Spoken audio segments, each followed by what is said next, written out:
So that is the main reason that the people of this country should think that the power of this BJP is only winning elections and mainly in the heartland states of Hindi and what we generally call as the Gomutra states. You cannot come to South India.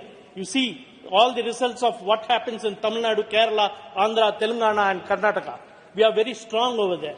So we will not be surprised if you have an option of converting all these states also into union territory so that you can come into indirect power of coming and having, because you can never dream of setting foot over there and taking control of all these southern states.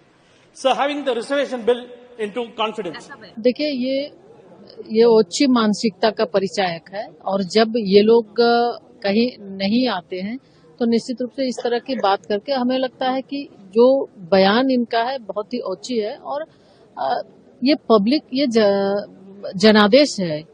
राज्य की जनता ने विश्वास किया है, राज्य की जनता ने vote दिया है भारतीय जनता पार्टी को और देश की जनता का भरोसा, देश की जनता का विश्वास भारतीय जनता पार्टी पर है, आदरणीय मोदी जी पर है। आज हम विकसित भारत की संकल्पना जो आज कर रहे हैं, निश्चित रूप से लोग ये देख रहे हैं कि आज विश्व के स्तर पर, विश्व के पटल पर भारत की एक मजबूत दमदारी, मजबूत उपस्थिति है और भारत हर एक स्थिति में आज G20 का समिट अगर हम देखें तो कितने बहुत अच्छे ढंग से G20 समिट हुआ और जो 20 देश के जो प्रतिनिधि आए बिल्कुल उन्होंने सराहा। तो कुछ ऐसे बहुत छोटे मानसिकता वाले लोग हैं जिनको ये सब पसंद नहीं आता, ये जो आज लोकप्रियता देश ही नहीं विश्व के अंदर आदरणीय प्रधानमंत्री जी की बढ़ रही है, उससे लोग तिल मिला गए। ये तो मुझे लगता है कि सनातनी परंपरा का बहुत बड़ा निरादर है और गौमूत्र के क्या क्या लाभ हैं शायद डीएमके को भी समझ आ जाएंगे, क्योंकि वो अच्छी तरह जानते हैं कि ये फ्रस्ट्रेशन जो है सनातनी परंपराओं की, सनातनियों की, देश बर्दाश्त नहीं करेगा। और चाहे वो डीएमके हो या कोई भी हो, जो देश की आस्थाओं के साथ खिलवाड़ करेगा, देश की जनता इकट्ठा होकर उसको मुंहतोड़ जवाब जरूर देगी। सनातन से डीएमके इतना नहीं, वो बात कर चुकी है, दिखाई दे रहा है जी।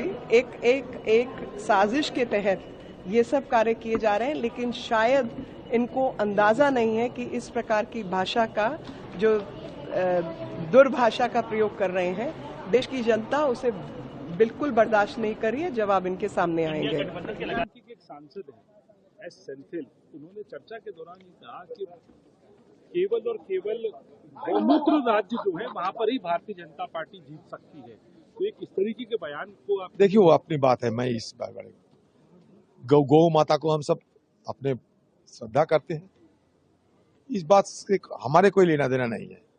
कोई इंडिविजुअल कोई सदन के अंदर कोई बात कहते हैं, इसमें हमें क्या लेना देना। हम गौ माता बोलते तो हैं। उन्होंने हिंदी भाषी जो राज्य है उसको गौमूत्र राज्य कहा है। पता नहीं, ये जो कहते हैं उनको पूछिए, इसमें हमें कोई लेना देना नहीं है। सेंथिल कुमार जी वो लोकसभा में कह रहे हैं कि बीजेपी सिर्फ गौमूत्र स्टेट में ही जीत सकती है।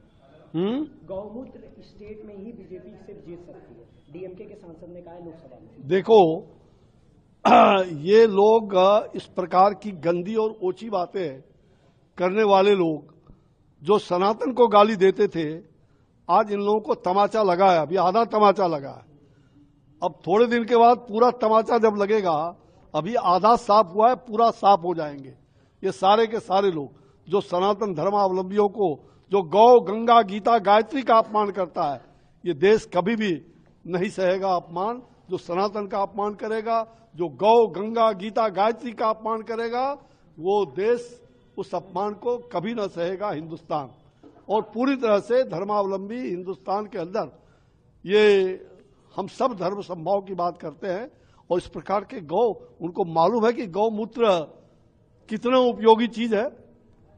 यहां तक तो अब तो गौमूत्र का उपयोग कैंसर जैसे व्याधि में भी एलोपैथ के डॉक्टर बता रहे हैं उसकी कितनी उपयोगिता है। और गौ हमारी माता है, आध्यात्मिक दृष्टिकोण से भी और हर प्रकार के व्यवहारिक दृष्टिकोण से भी। हमारी संस्कृति जो है गौ, गंगा, गीता, गायत्री पर। गौमूत्र वाले राज्यों में चुनाव जीत रही है, तो पार्लियामेंट में भी गौमूत्र छिड़काव करना चाहिए। डीएमके के नेताओं की अगर यही हरकतें रहीं और सनातन धर्म के खिलाफ इसी तरह की बकवास वो करते रहे, तो गौमूत्र वाले राज्यों में नहीं, सांड वाले राज्यों में भी बीजेपी का परचम लहरा जाएगा। जहां तक सवाल है संसद में गौमूत्र छिड़कने का, तो संसद वैसे ही मंदिर है और पंचगव्य मंदिर में प्रयोग होता ही है। स्वागत है। इस तरह के बयानबाजी से क्या शो करना चाहते हैं? क्या धार्मिक भावना को ठेस पहुंचा रहे हैं? ये सब रावण के खानदान के लोग हैं, आसुरी शक्तियां हैं, भारत को बर्बाद करना चाहती हैं, भारत से सनातन को मिटाना चाहते हैं, भारतीय लोकतंत्र को खत्म करना चाहते हैं।